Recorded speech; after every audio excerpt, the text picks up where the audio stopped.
Each person is sovereign over their body. You don't have a right to use anybody else's body without their consent.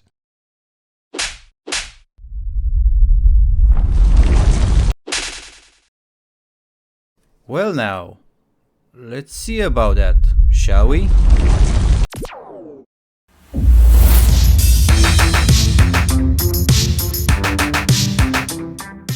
Hey YouTube, remember when I did this? It's got quite the reception, as you can see here, and if you think some 230 views are nothing, well, my channel isn't exactly at the top of the food chain either. I mean, I'm not even at 1 million subscribers yet. By the way, go check that video, it's the best video you've ever seen in your life. This one too, and this one. Anyway, the reason for today's video is that while I think I did a good job at debunking those pro-choice arguments, I do admit that there's one in particular that needs more attention. Not because it's necessarily good or more difficult to combat, but because it's a bit more nuanced and requires a more in-depth analysis to understand why it ultimately fails. A bit of a disclaimer here, I have no idea whether Matt Dillahunty is the best representative for the bodily autonomy argument, but as far as I can see, he's the one offering the most detailed perspective on it. So I'll address his understanding and definition of the argument. Just a heads up. Let's get it moving.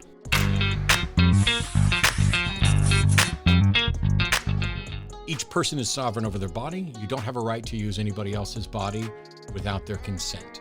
Yep, that's it. That's how the argument sounds, and it's clear and easy enough to understand. You've probably heard it 1,000,000 times before. So what's wrong with it?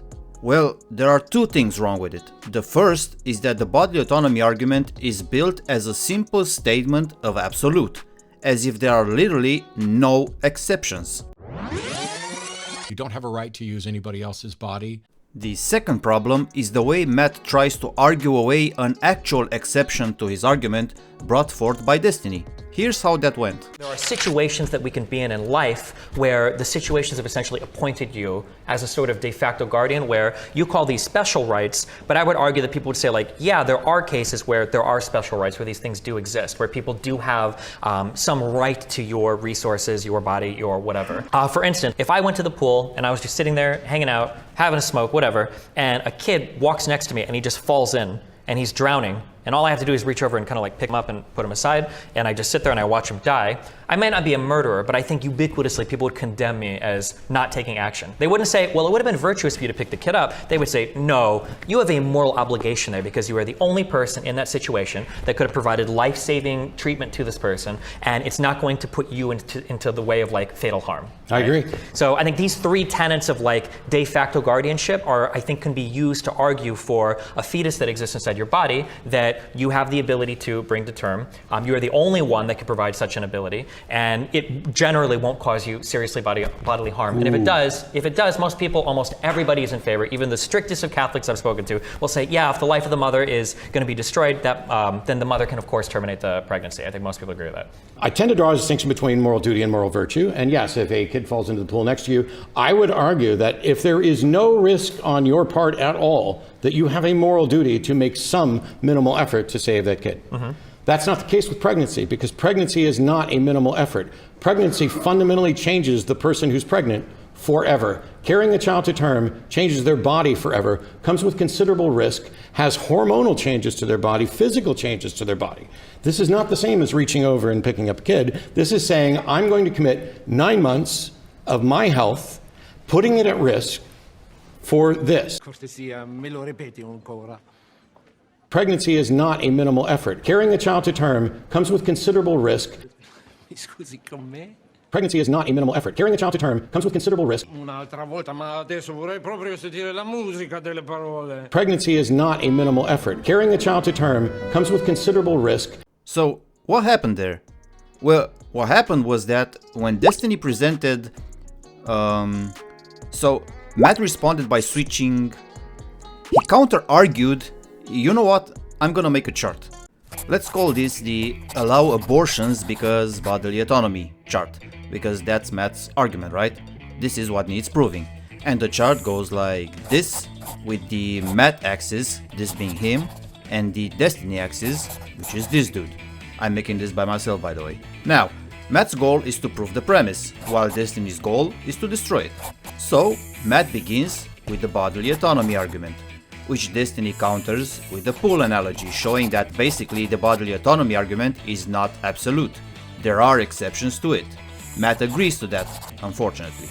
Then, Destiny beats another nail in the coffin by invoking the idea of the de facto guardianship. And as you can see, we're almost there, when Matt decides to use the Pregnancy is not a minimal effort. Carrying a child to term comes with considerable risk. argument and pushes the line all the way to over here. And what the hell is this? Well, this is the allow abortions because pregnancy effects and risks chart, and there's no one here but Matt. If it's not clear, what you've just witnessed is Matt realizing that the bodily autonomy argument fails, and he needs something more to justify the woman's right to abortion. And the switch happened here, with the pool analogy, which Matt agreed with. The pool analogy made Matt realize that the statement, Each person is sovereign over their body. You don't have a right to use anybody else's body without their consent. doesn't hold, because here we have a scenario where Matt agrees that it's justified to violate someone else's bodily autonomy, because the life of the drowning child is more important. And since the pool analogy is basically identical to pregnancy, conceptually speaking, Matt could no longer use the bodily autonomy argument alone, so he needed to find some other difference between the two situations. And he went with, yeah, but you see, pregnancy incurs more risks and side effects than the act of simply pulling a child out of the pool. Which of course he's right. The problem is that he's changed the goalposts and is now arguing that women should be allowed to have abortions because of the side effects and health risks associated with the pregnancy, not because bodily autonomy. He realized that both the pregnancy and the pool analogy violate the person's bodily autonomy, but he, Matt, reaches different conclusions in each case. So what did he do? He dropped the argument he came there to stand for in the first place. The bodily autonomy argument failed. To preempt it, I understand that his argument is now essentially women should have abortions whenever they want because pregnancies come with health risks and lifelong effects. And sure, this line of arguing also falls in the bodily autonomy category, but it's not the same argument, because what he's now saying is that we should consider abortions morally justified because pregnancy effects and risks, and the idea that it's immoral to force the mother to accept and face them, not because bodily autonomy, and the idea that it's immoral to violate people's right to bodily autonomy. Not to mention, Matt needs to work on this new argument too. It's not clear to me, as it is to him, that the mother should be allowed an abortion simply because she doesn't want to deal with the effects of the pregnancy, or even the health risks.